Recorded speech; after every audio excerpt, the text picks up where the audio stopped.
Cinema വിശേഷങ്ങൾക്കും ഗോസിപ്പുകൾക്കും ദാസനും വിജയനും. ഈ channel ഇപ്പോൾ തന്നെ സബ്സ്ക്രൈബ് ചെയ്യുക. ബാഹുബലി നൽകിയ വിജയത്തിന് പിന്നാലെ ഇതിഹാസങ്ങളുടെയും ചരിത്ര പുരുഷന്മാരുടെയും പിന്നാലെയാണ് തെന്നിന്ത്യൻ സിനിമാ ലോകം.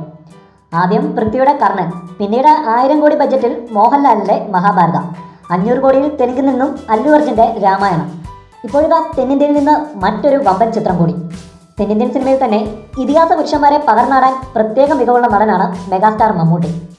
ഒരു വടക്കൻ വീരഗാഥയിലൂടെയും പഴശ്ശിരാജയിലൂടെയും മമ്മൂട്ടി അത് തെളിയിച്ചിട്ടുമുണ്ട്. എല്ലാവരും ഇത്തരം സിനിമകളുടെ പിന്നാലെ ആകുമ്പോൾ മമ്മൂട്ടിയെ കാഴ്ചക്കാരനാക്കാനുള്ള ഉദ്ദേശമില്ല സംവിധായകൻ ഹരിഹരന്. ഒരിക്കൽ കൂടി തൻ്റെ കരിയറിൽ ഏറ്റവും വലിയ വിജയം നേടിത്തന്ന വടക്കൻ പാട്ടുകളെ ആസ്പദമാക്കി ഒരു സിനിമ കൂടി ചെയ്യാൻ ഒരുങ്ങുകയാണ് ഹരിഹരൻ.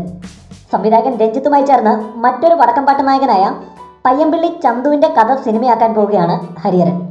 ഭാഷാഭൂഷണിക്ക് നൽകിയ അഭിമുഖത്തിലാണ് ഹരിഹരൻ ഇക്കാര്യം പറഞ്ഞത്. എന്നാൽ ആ പ്രോജക്റ്റിൻ്റെ ചർച്ച പുരോഗമിക്കുന്നതേ ഉള്ളൂവെന്നും അനൗൺസ്മെൻറ്റ് ഘട്ടത്തിലേക്ക് എത്തിയിട്ടില്ലെന്നും ഹരിഹരൻ പറയുന്നു.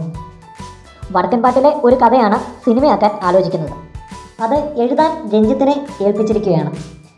രഞ്ജിത്ത് തിരക്കഥ പൂർത്തിയാക്കിയാലേ ആ പ്രോജക്റ്റിനെ കുറിച്ച് പറയാൻ പറ്റൂ. ഒരു ഫസ്റ്റ് ഡിസ്കഷൻ കഴിഞ്ഞിട്ടേ ഉള്ളൂ ഇപ്പോൾ. ഒരു ഓൺലൈൻ മാധ്യമത്തിന് നൽകിയ അഭിമുഖത്തിൽ ഹരിഹരൻ പറഞ്ഞു.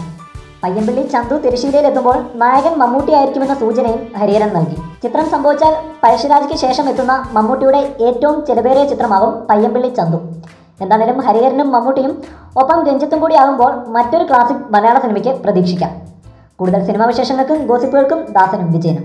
ഈ ചാനൽ ഇപ്പോൾ തന്നെ സബ്സ്ക്രൈബ് ചെയ്യുക. വീഡിയോ ഇഷ്ടപ്പെട്ടെങ്കിൽ ലൈക്ക്, ഷെയർ, കമൻറ്റ്. താങ്ക്